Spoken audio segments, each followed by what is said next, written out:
Isusulong ng Commission on Elections o COMELEC na ianal o ipawalang bisa ang kasalukuyang National List of Registered Voters o NLRV bago ang 2028 national and local elections. Sinabi ni Chairman George Erwin Garcia, sa pamamagitan nito ay maalis ang mga duda at mga isyu tungkol sa listahan ng mga botante lalo na tuwing may eleksyon. Kabilang na rito ang double o multiple registrants. Kung mapapagtuunan lang ng ating kagalang-galang na Kongreso na baka gusto nilang i-anal ang list of voters sa buong bansa. Kailangan anya nito ang batas at pondo para sa mga makabagong teknolohiya na gagamitin para maging updated ang biometrics data.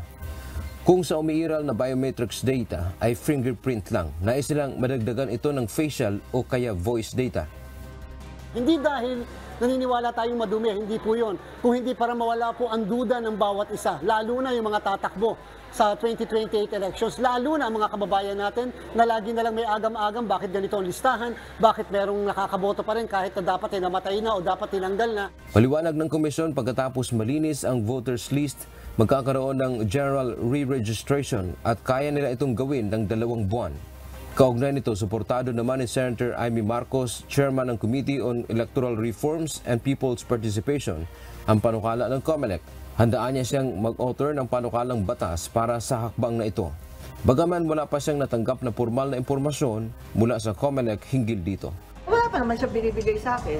So I'll be very, very happy to author it, sponsor it, and push it forward.